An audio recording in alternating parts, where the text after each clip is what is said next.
What is going on, guys? It is Wrestlelamia here. I'm back with some more news. Join us now as we look at the wildest news stories and rumors you need to know, including the WWE on Netflix event features major announcements and shockers. Logan Paul drops a bombshell. A new huge scandal surrounds WWE. WWE hints AJ Lee's return again. Kenny Omega return imminent.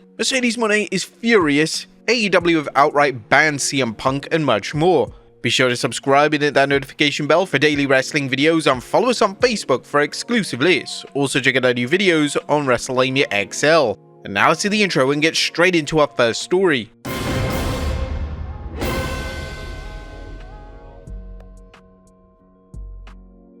Our first story looks at WWE on Netflix event features major announcements and shockers. The top of today's news is WWE's recent event hyping Raw's move to Netflix. The event, which was held at WWE HQ, was more than just the WWE patting itself on the back, as it featured some major announcements and segments that furthered some of the WWE's biggest storylines. First, CM Punk vs Seth Rollins heats up. The Raw on Netflix event provided more details on what fans can expect to see during the show's debut, including the announcement that CM Punk vs Seth Rollins will main event Raw. Punk and Rollins appeared at the show with the Visionary firing a verbal volley at Punk, as Seth told Punk, "Welcome back to the house that I built when you abandoned ship. I got nothing left to say. Who's the bootlicker now, bitch?" Our fans can't wait to see this match, especially as they try and guess whether it leads into a main event at WrestleMania over the world title. And speaking of world titles, Kevin Owens claims that he's the real WWE champion. Now, Kevin Owens is the WWE Undisputed Champion, at least according to him, as he continues to brazenly brandish the Winged Eagle title belt that he stole from Cody Rhodes at Saturday night's main event.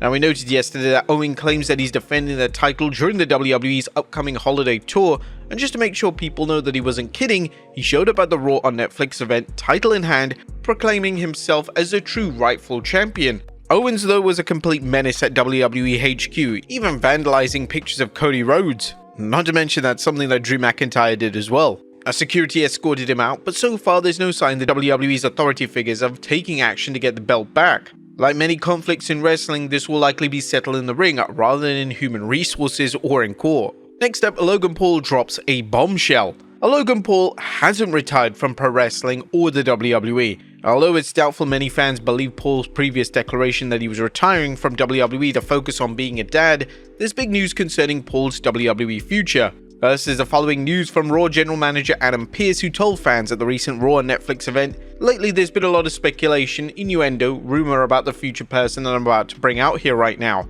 I'm here to say that it is officially time to put it all to rest. Ladies and gentlemen, please welcome the newest member of the Monday Night Raw roster, Logan Paul." Now, Paul announced that, "I've been watching a lot of Monday Night Raw," to which some fan funnily said, "No, you haven't. The premium live events? Paul, you guys have outdone yourselves. The product right now is amazing. Absolutely incredible. Guys, getting to watch my peers wrestle week in, week out is what truly made me realize how much better I am than everyone." Logan is a non-stop hype machine, which along with his undeniable athletic ability and drive to improve, makes him an exceptional wrestler. In true form, Paul boasted, "I will stay humble, but I'm the best athlete in this arena. I was the greatest United States champion of all time. Every single one of my matches is a banger." So here's a message to the entire WWE roster, everyone watching back there, everyone watching at home, because I know you're watching. If you have something that I want, I'm gonna take it. I'm not asking permission, I'm gonna take it from you.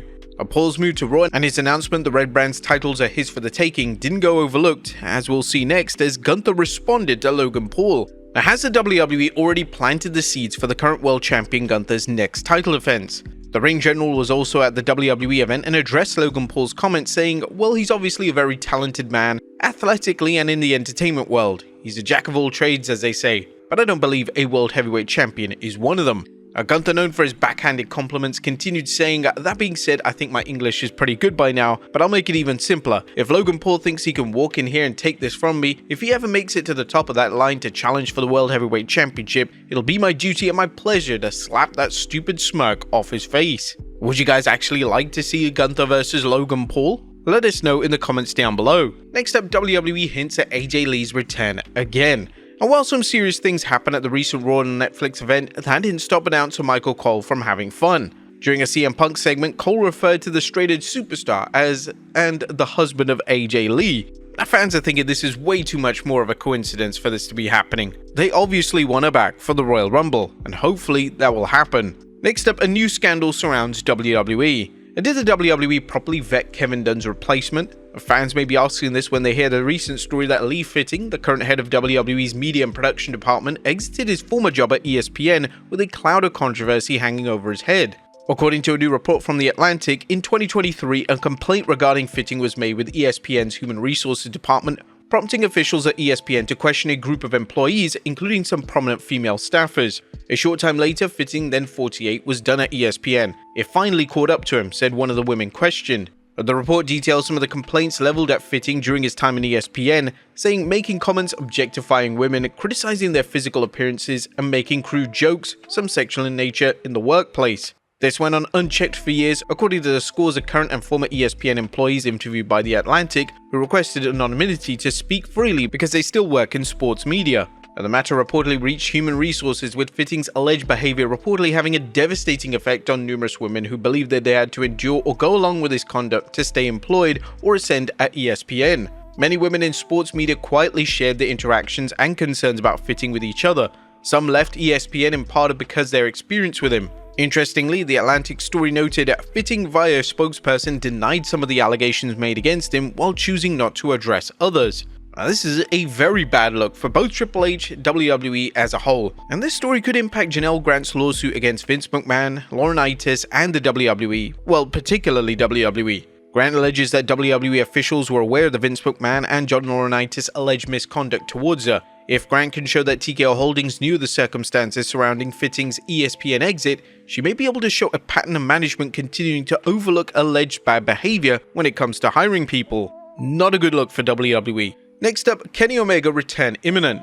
As big news on AEW's front, as a hype video for Kenny Omega's long-awaited return aired on the 18th December Dynamite. Cultaholic provided more details with this tweet, saying a video packaged aired on last night's Dynamite to promote his upcoming return. He's set to face Gabe Kidd at AEW New Japan Pro Wrestling Wrestle Dynasty. Omega has been out of action since a life-threatening diverticulitis flared up, leading to him being hospitalized last December. The man, nicknamed the Cleaner, underwent surgery earlier this year and has been training hard for a comeback. It'll be interesting to see how AEW utilizes Omega when he returns, as the promotion needs all the help it can get in recovering from its current slump.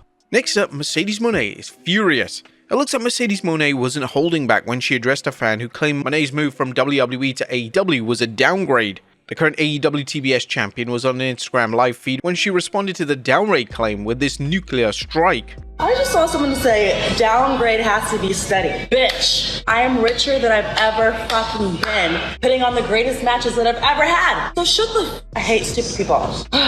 I'm living my best life. The greatest life ever. It's an upgrade, baby. So I went forward. I didn't go back. The best feeling ever. To be rich in spirit, rich in your bank account, and just rich in life. Now, rumor has it that AEW broke the bank when they signed her, and she's enjoyed a substantial push ever since debuting there. Nonetheless, some critics argue that she's a big fish in a small pond, or that her AEW work has paled next to her WWE run. Next up, WWE's original plans for the War Raiders. The War Raiders, aka the Viking Raiders, are back and better than ever, with Eric and Ivar recently winning the WWE World Tag Team Championship from the Judgment Day's Finn Balor and JD McDonough.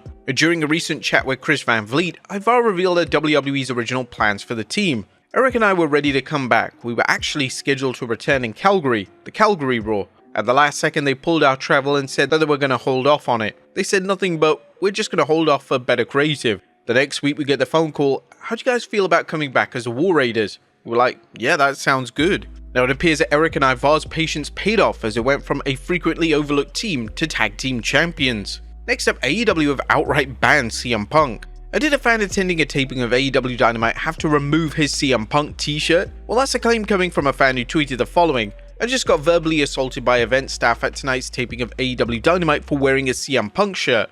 Screamed at me and threatened to throw me out unless I took it off and turned it inside out. Now, what's notable is that the fan didn't post any video of the event of staff yelling at them, but it's well known that wrestling promotions often ask fans to remove offensive shirts or shirts from their other promotions while attending other events that air on television or pay-per-view, which kinda seems fair enough, but does it really make a difference if that one person is wearing a CM Punk shirt? And finally, Batista's big business deal. Now, last but not least, congrats to former superstar and current actor and producer Dave Batista for signing a deal with talent agency giant William Morris Endeavor, WME. In an exclusive report, the entertainment website Deadline revealed Dave Batista and his production company Dogbone Entertainment have signed with WME. WME is a subsidiary of Endeavor, which also owns WWE. But there you have it, folks, the wildest news stories and rumors you need to know. Be sure to leave your comments down below, and I'll see you next time with some more wrestling content.